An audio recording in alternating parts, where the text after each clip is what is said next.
नमस्कार, स्वागत है आपका DTV भारत के खास कार्यक्रम हेल्थ केयर में। आपके साथ मैं हूं शर्मिला चौहान और हमारे साथ एक बेहद खास मेहमान आज जुड़ रहे हैं, देश विदेश के जाने माने चिकित्सक डॉक्टर विमल कारक।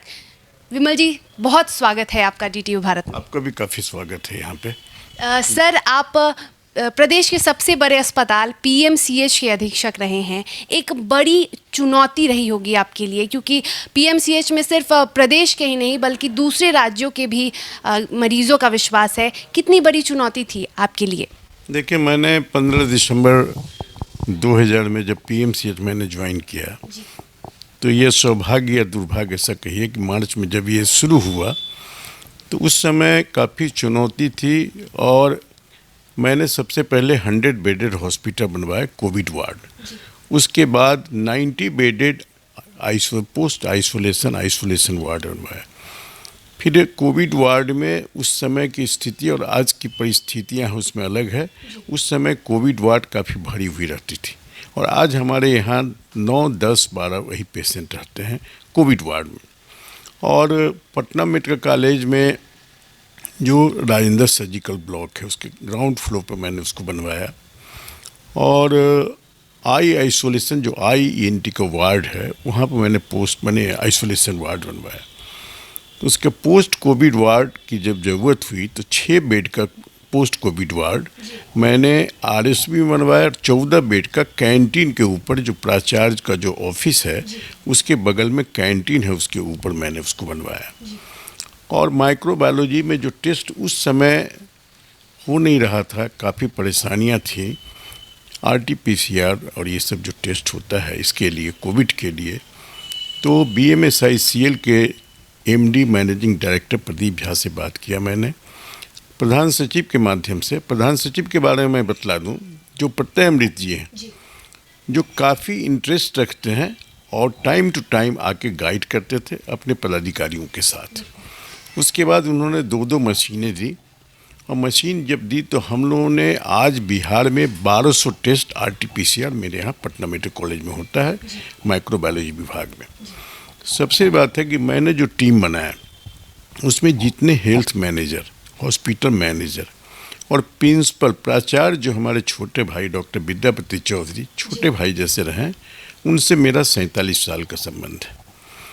चूँकि मैं पटना में रहा हूँ 38 साल के सर्विस में, सेवा काल में मैं सिर्फ 20 दिन पटना से बाहर डिस्ट्रिक्ट मलेरिया अफसर गोपालगंज 1988 में रहा हूँ। तो और एडमिनिस्ट्रेटिव चूँकि मैंने पोस्ट ग्रेजुएशन किया है हॉस्पिटल मैनेजमेंट में, तो एक हमारा ये है कि उसका एडमिनिस्ट्रेशन का मेरा अपना जो जानकारी है। और मैं पटना मेडिकल कॉलेज में 13 और 14 में डिप्टी सुपरिटेंडेंट भी रहा हूँ। तो मेरे साथ है कि जितने भी टीचर हैं, जो जितने भी हेड ऑफ द डिपार्टमेंट है PMCH के, या तो मेरे बैचमेट हैं और नहीं तो मेरे जूनियर हैं। एक ही सीनियर जो डॉक्टर अरुण कुमार अग्रवाल जो वाइस चांसलर थे पटना ये आर्यभट्ट यूनिवर्सिटी के, वो बाद में संविदा पर आए 3 साल के लिए। एक वही हमसे सीनियर रहे। तो एक तो व्यक्तिगत मित्रता बैचमेट और जूनियर, उसका जो सहयोग होता है वो हमको मिला यहाँ पर। देखिए, कोविड में हमने जो महसूस किया, जो हमारा 100 बेडेड हॉस्पिटल है और उस बेडेड हॉस्पिटल में हमारा आइसोलेशन उसके अलावा था। हमारा बेड उस समय जब मार्च, अप्रैल, मई, जून, जुलाई, अगस्त, सितंबर उस समय तक काफ़ी भरी रहती थी। अक्टूबर के बाद एकाएक कोविड पेशेंट कम हुआ आना और नवंबर दिसंबर में तो काफ़ी कम हो गया। सर, एक बात यहाँ आपसे पूछना चाहूँगी, कोरोना काल की अगर हम बात करें तो वहाँ पे कोरोना मरीजों के लिए PMCH हब बना हुआ था। वहाँ पे PMCH में इलाज होता था। एक तरफ मरीज आते थे जो कि गंभीर बीमारी से जूझ रहे हैं और दूसरी तरफ जो वैश्विक महामारी से जूझ रहे हैं। वो कितना कठिन दौर था और उसे आप लोगों ने उसे किस तरह से लिया? देखिए, हमने जो हमारा वार्ड था कोविड वार्ड, डेंगू वार्ड को मैंने अलग कर दिया था और जो भी परेशानियां थी सबों के HOD ने काफ़ी मदद की और सभी वार्डों का, जबकि पटना मेडिकल कॉलेज में डॉक्टर की कमी नहीं है, लेकिन पटना मेडिकल कॉलेज के जो जूनियर डॉक्टर हैं उन्होंने ज़्यादा सहयोग किया और बढ़िया चिकित्सक हैं, टाइम टू टाइम आते थे। तो मैं किसी के विरोध में नहीं कह रहा हूँ, लेकिन हॉस्पिटल बिहार का मेडिकल कॉलेज जूनियर डॉक्टर ही चलाते हैं, junior resident, intern, senior resident up to the rank of assistant professor यही चलाते हैं हॉस्पिटल। यही इतिहास है बिहार का। तो उसमें मैंने अपने बैचमेट होने का फ़ायदा उठाया कि मैंने सीनियर डॉक्टर को भी रिक्वेस्ट किया या गाली दिया दोस्ती में, और उन लोगों ने मुझको सहयोग किया। इस बात का हम पटना मेडिकल कॉलेज में उन लोगों के कृतज्ञ हैं। हमारे यहाँ देखिए कोविड वार्ड में जो फैसिलिटीज़ थी, देखिए बिहार में कोविड वार्ड में सीटी स्कैन, एमआरआई ये कहीं नहीं होता था, डायलिसिस कहीं नहीं होती थी। मैंने सीटी स्कैन, एमआरआई फ्री करवाया, डायलिसिस मैंने फ्री करवाया। और आज भी पटना मेडिकल कॉलेज ही एक ऐसा कॉलेज है जिसमें ये सारी सुविधाएं फ्री मिलती है। देखिए हमारा हॉस्पिटल गरीबों का हॉस्पिटल, और माननीय मुख्यमंत्री जी के सहयोग से, मंगल पांडे जी जो बहुत डैशिंग मंत्री हैं, उनके सहयोग से 5560 बेड का जो ये हॉस्पिटल बनने जा रहा है, तो इसका फर्स्ट फेज 3 फेज में ये हॉस्पिटल बनने जा रहा है। बिल्कुल सर, ये आपसे पूछना चाहेंगे कि टेलीमेडिसिन सुविधा की आपने बात की, तो टेलीमेडिसिन सुविधा में जो बिहार के अलग अलग ज़िले के जो लोग हैं वो घर बैठे विशेषज्ञों की का सलाह ले सकते हैं, उनसे परामर्श ले सकते हैं। तो इसे कब शुरू किया जा रहा है? टेलीमेडिसिन की सुविधा मैंने 13-14 में पटना मेडिकल कॉलेज में शुरू करवाया था। उस समय संजय कुमार जी जो आजकल एजुकेशन सेक्रेटरी हैं, उस समय स्वास्थ्य समिति के इंचार्ज थे, तो मैंने शुरू करवाया, लेकिन बहुत दिनों तक नहीं चल पाया। 14 के बाद जब मैं वहाँ से चला गया दूसरे जगह में, पुलिस डिपार्टमेंट में, तो उसका कंटिन्यू नहीं हो सका। लेकिन ऐसा लगता है और मुझे इस बात का विश्वास है कि ये जो प्रत्यय अमृत जी हैं, जो हमारे प्रिंसिपल सेक्रेटरी हैं, इनके नेतृत्व में कोई भी काम होगा तो उस काम को पूरा करना है, और वो जानते हैं कि कैसे उसको पूरा करवाया जाता है। वो और ये जो टेलीमेडिसिन सुविधा शुरू होने वाली, इससे लोगों को क्या लाभ मिलने, मरीजों को क्या लाभ मिलेगा? मरीजों को लाभ ये होगा कि घर बैठे विशेषज्ञों का, सीनियर डॉक्टर की सेवा वो ले सकते हैं। ये माने इससे बड़ी सुविधा, या टेलीमेडिसिन को अगर मैं जोड़ दूंगा, अगर दिल्ली से हम उसको जोड़ दें, मेदांता से, उनको हम जोड़ दें कलकत्ता से, चेन्नई से, जहाँ भी जोड़ेंगे वहाँ के विशेषज्ञों का फ़ायदा उठेगा और उनको जाना नहीं पड़ेगा। बिहार के मरीज़ बहुत गरीब हैं और उनके पास में इतना पैसा नहीं है कि वो जाके बड़े चिकित्सकों का इतना पैसा खर्च कर सकते हैं। तो मैं समझता हूँ कि एक क्रांति होगी मेडिकल साइंस में टेलीमेडिसिन की सुविधा से, और ये माननीय मुख्यमंत्री श्री नीतीश कुमार जी, मंगल पांडे जी और प्रत्यय अमृत का ब्रेन चाइल्ड है, उसको मन करेंगे। सर, जैसा कि आपने कहा कि बिहार के जो मरीज़ हैं वो काफ़ी गरीब होते हैं, और जो आते हैं पीएमसीएच वो वही लोग ज़्यादातर आते हैं जो पैसे मतलब नहीं खर्च कर पाते हैं, और उन्हें अच्छी इलाज की भी ज़रूरत होती है, गंभीर बीमारी से जूझ रहे होते हैं। तो सर ऐसे में जो गरीब लोग हैं उनके लिए क्या कुछ सुविधाएं वहाँ पे हैं पीएमसीएच? हमारे यहाँ 107 बेड का इमरजेंसी है, लेकिन उस इमरजेंसी में हम लोग 400 पेशेंट को रखते हैं। तो कभी कभी पत्रकार या आपके जैसे लोग छापते हैं कि पटना मेडिकल कॉलेज में माने जो मरीज है नीचे लेटा हुआ है और काफ़ी दिक्कत का सामना करना पड़ रहा है मरीजों को। हमारे यहाँ आईजीआईएमएस, एम्स की तरह इनकार नहीं कर सकते हम लोग, तो हम लोग उसको सुविधा देते हैं कि जो बेड हमारे पास में है, एक्स्ट्रा बेड, उसको मैं नीचे बैठा के, नीचे लगा के हम उसके बाद उनको वापस नहीं करते हैं, और जितनी सुविधा हम दे सकते हैं वो पटना मेडिकल कॉलेज में देते हैं। कैसे गरीबों के लिए पीएमसीएच एक बहुत बड़ा कह सकते हैं कि केंद्र है। पीएमसीएच में गरीबों के लिए क्या कुछ सुविधाएं उपलब्ध हैं, उस पर हम बात कर रहे थे डॉक्टर विमल कारक से, और विमल जी हमें बता रहे थे कि क्या कुछ सुविधाएं उपलब्ध हैं। विमल जी, एक और बात जानना चाहेंगे कि पीएमसीएच देश का दूसरा ऐसा अस्पताल है जहां कोबाल्ट मशीन की जो सुविधा है वो मरीजों के लिए मुफ्त में उपलब्ध है, क्योंकि हम आपको बता दें कि कोबाल्ट मशीन का उपयोग तब होता है जो कैंसर पीड़ित मरीज होते हैं, उसकी सिकाई में उसका उपयोग होता है और बहुत पैसा लगता है, बहुत रुपए लगते हैं, इसमें बहुत रुपए खर्च होते हैं, लेकिन पीएमसीएच ये सुविधा मरीजों को मुफ्त में देता है। विमल जी, कोबाल्ट मशीन के लिए बीच में कोबाल्ट मशीन बंद हो गई थी एचओडी के गलती से। तो हमको जब मुख्यमंत्री जी के यहाँ से आया कि भाई आपका कोबाल्ट मशीन क्यों बंद हो गया, तो हमने कहा कि मशीन उपकरण में मेरे पास पैसे नहीं हैं, लेकिन अगर आप चाहें तो आप निर्देश दे सकते हैं प्रिंसिपल सेक्रेटरी को, वो रोगी कल्याण समिति जिसका मैं सेक्रेटरी हूँ और माने ये पटना कमिश्नर उसके चेयरमैन हैं, तो मैं पैसे को डाइवर्ट करके दे दूंगा। फिर बाद में जब रोगी कल्याण समिति में, जिसमें कि 3 करोड़ रुपया का आपने आदेश दिया है, जब वो हमारे पास में आ जाएगा तो मैं उसको वापस कर दूंगा। तो फिर उन्होंने कहा और फिर उस कोबाल्ट मशीन को मैंने ठीक करवाया, क्योंकि एचओडी को ये जानकारी नहीं थी कि ये पैसे मुझे यहाँ से पटना मेडिकल कॉलेज से देना था। उन्होंने मुझसे कहा कि ये BMSICL से पेमेंट करना है, तो हमने कहा इस चीज़ को आप राइटिंग में दीजिए। फिर इसी चीज़ को मैंने मुख्यमंत्री जी को कहा। जब एमडी से मैंने बात किया मिस्टर प्रदीप झा से, तो उन्होंने कहा नहीं, इसका पेमेंट जो है आपको करना है। दूसरे दिन मैंने पेमेंट किया और 2 दिन के अंदर में कंपनी के जो दीक्षित हैं मिस्टर दिल्ली से जो इंचार्ज हैं, उन्होंने कहा कि मैं कलकत्ता से भेज देता हूं और आपका 3 दिन नहीं 2 दिन में आपका कोबाल्ट मशीन शुरू हो जाएगा। मरीजों को अब कोबाल्ट मशीन की सुविधाएं फिर से मिलनी शुरू हो गई और कोबाल्ट मशीन की सुविधा सिकाई हो रहा है पटना मेडिकल फ्री में, और हिंदुस्तान में टाटा मेमोरियल हॉस्पिटल में ये सुविधा है जो फ्री मिलता है, और पटना मेडिकल कॉलेज में फ्री मिलने लगा है। और ये सुविधाएं देखिए, हम कोविड मरीज को फ्री हम ये देते हैं, खाना देते हैं। खाने के लिए हमको निर्देश दिया गया कि बेस्ट से बेस्ट, अच्छा से अच्छा खाना दीजिए। तो 175 रुपये का खाना और 50 रुपये का पानी का वाटर बोतल देते हैं। उसका जो फ्लास्क हमने दिया है वो फिर वो लेते हुए मरीज चले जाएंगे। इसकी सुविधाएं हैं।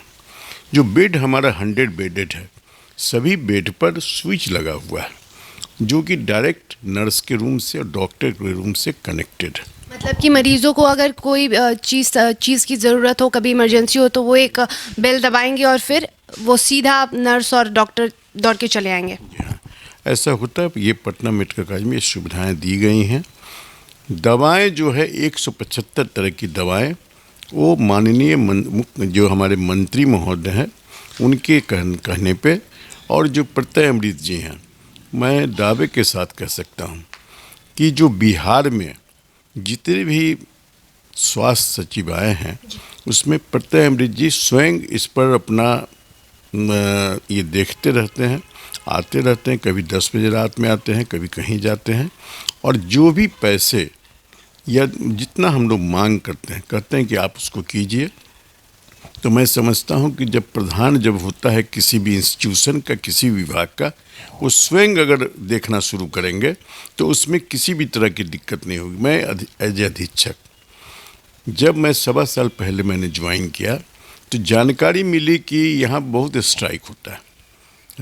तो हमने कहा कि कभी जूनियर डॉक्टरों की परेशानी होती है, कभी वहाँ पे जो सफाई कर्मी उनकी परेशानी होती है, तो ये भी आपके लिए एक बड़ी चुनौती होगी। मेरे लिए बड़ी चुनौती थी। तो पहला जो स्ट्राइक हुआ था वो आई डिपार्टमेंट के डॉक्टर लोगों ने किया था। मैंने 9 डॉक्टर को सस्पेंड कर दिया इमीडिएट। तो हमको मंत्री जी और प्रधान सचिव ने कहा कि आपने ऐसा क्यों कर दिया। हमने कहा कि मैंने किया है, मैं यहाँ का एडमिनिस्ट्रेटर हूँ, मैं यहाँ का अधीक्षक हूँ, कैसे मुझे चलाना है उसको आप नहीं देखिए। और 1 सप्ताह के अंदर में वो सारे लोग लील डाउन हो गए, सारे लोग आए। और मेरे पीरियड में देखिए, मैं 3 जगह का इंचार्ज हूँ। मैं लोक स्वास्थ्य संस्थान पब्लिक हेल्थ इंस्टीट्यूट, जहाँ पर कि 900 स्टूडेंट लड़के लड़कियाँ, वहाँ का डायरेक्टर भी हूँ, वहाँ का प्रिंसिपल भी हूँ। राजगीर में मेरा ब्रांच है। 2.5 साल में एक भी स्ट्राइक लोक स्वास्थ्य संस्थान में पब्लिक हेल्थ इंस्टीट्यूट में नहीं हुआ, जबकि इतिहास रहा है उसका कि हर 15 दिन 1 महीने पर स्ट्राइक होता था। लेकिन एक तो चूँकि मैं एसोसिएशन का आदमी हूँ, आईएमए का स्टेट प्रेसिडेंट रहा हूँ। अभी केतन देसाई साहब जो इंडिया के आईएमए के नेता हैं, डॉक्टर केतन देसाई, जो हमारा ऑल इंडिया कॉन्फ्रेंस पटना में होने जा रहा है, उसका हमको उन्होंने सेक्रेटरी बनाया है। आज इससे पहले भी 2006 में मैंने कॉन्फ्रेंस हुआ था, उस समय भी मैं जॉइंट ऑर्गेनाइजिंग सेक्रेटरी था। तो हम एसोसिएशन से जुड़े हुए हैं और अपने 38 साल के कार्यकाल में हम 19 अगस्त 1982 को मैंने जॉब ज्वाइन किया है।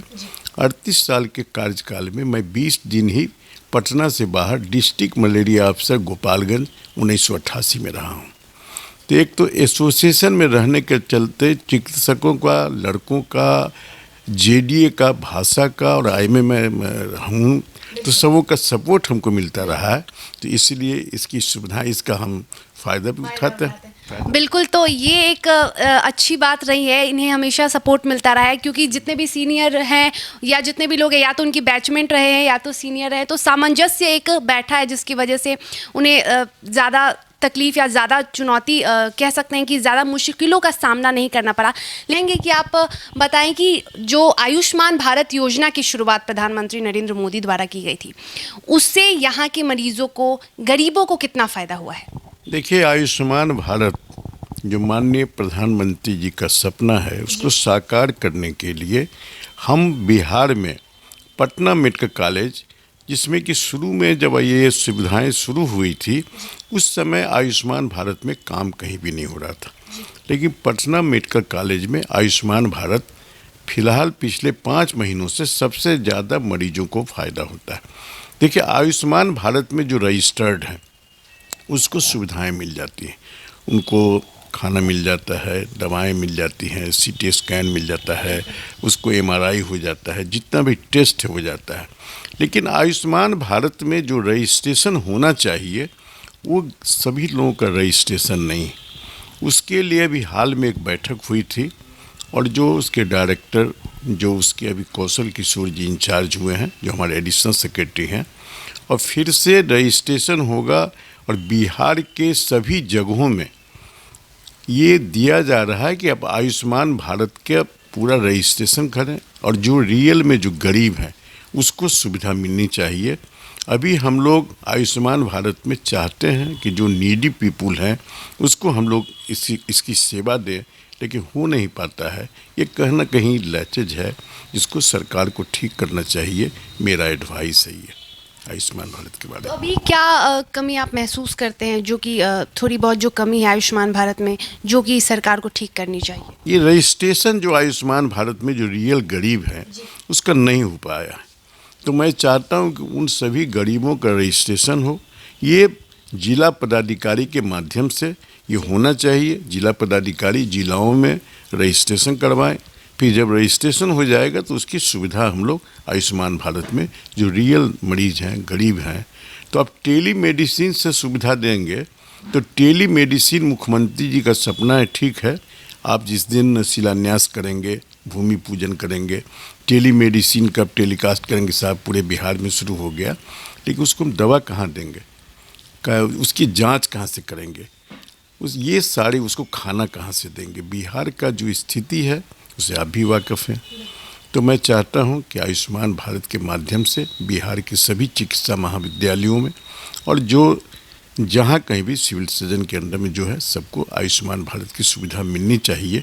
मेरा ये सोचना है, मेरा ये सपना है। बिल्कुल, तो आयुष्मान भारत योजना में जो रजिस्ट्रेशन को लेकर थोड़ी सी कमी है। बहुत सारे गरीब ऐसे लोग हैं जिनका रजिस्ट्रेशन अभी नहीं हो पाया है। तो डॉक्टर विमल कारक ने अपील भी की है और उनका कहना भी है कि तमाम गरीबों का रजिस्ट्रेशन हो जाना चाहिए, ताकि जितने भी गरीब लोग हैं जिन्हें सच में इलाज की ज़रूरत है, जो गंभीर बीमारी से जूझ रहे हैं, वो इस योजना का लाभ उठा सके। विमल जी, हम एक और बात जानना चाहेंगे कि पीएमसीएच की अगर हम बात करें तो पीएमसीएच में फ़िलहाल 1000 के करीब बेड्स हैं, जो कि मरीज़ों के लिए पर्याप्त नहीं है। इसी वजह से अभी दुनिया का सबसे बड़ा अस्पताल बनने जा रहा है। लेकिन अभी कुछ ही दिन पहले अत्याधुनिक सर्जिकल वार्ड की भी सुविधा दी गई है मरीजों को।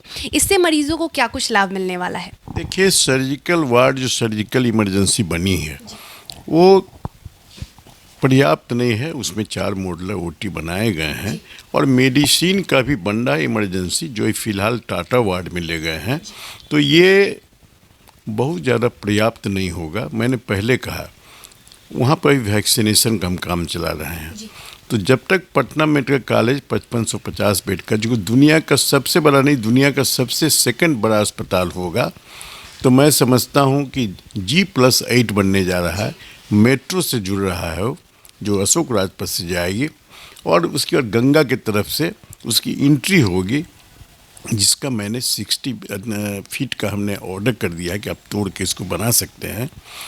तो जब पटना सिटी से लोग वो जब चलेंगे दीदारगंज से लोग, और साउथ बिहार और नॉर्थ बिहार का संगम होगा, और जो ये लोग आएंगे तो मैं समझता हूँ कि उसका जो एग्जिट होगा वो अशोक राजपथ पर होना चाहिए। और इसका एडवाइस भी हमने मीटिंग में दिया था, उसका सारा मेरे पास में है, उसका आप चाहें तो फोटोग्राफ भी ले सकते हैं। उस सभी सुविधाएं जब मिलने लगेंगी और ऊपर से जब फ्लाईओवर बन जाएगा, तो मैं चाहता हूं कि अपने ही समय में ये जो शुरू करवाया है उसको देखें। और जब तक ये प्रधान सचिव महोदय फर्स्ट फेज का उन्होंने करवा दिया है, L&T को दिया है, सेकेंड थर्ड फेज, और L&T का 3 साल का उसमें उसको टाइम दिया गया है, 7 साल में उसको पूरा करना है। और L&T ऐसी संस्था है जो मैं समझता हूँ 7 साल नहीं 6 साल में ही उसको बना देंगे, ऐसा मेरा विश्वास है। विमल जी, आप खुद एक डायबिटोलॉजिस्ट हैं, तो आप मरीजों को क्या सलाह देना चाहते हैं? देखिए, मैं डायबिटोलॉजिस्ट हूँ, लेकिन 1.25 साल के अंतराल मेरे पास में लाइफ स्पैन डायबिटीज़ क्लिनिक है, जो हिंदुस्तान में बहुत कम जगहों में है। तो ये जैन साहब जो टाइम्स ऑफ इंडिया के हैं, उन्होंने मुझे बिहार और झारखंड का फ्रेंचाइजी बनाया है। तो हम समय नहीं दे पाते हैं, डॉक्टर को मैंने रखा है और मैं गरीबों से फीस नहीं लेता हूँ, ये मेरा शुरू से प्रिंसिपल। और जो भी मेरे पास में फिजिशियन सैंपल वगैरह आता है, तो जो मेरे पास होता है मैं उसको दे देता हूँ।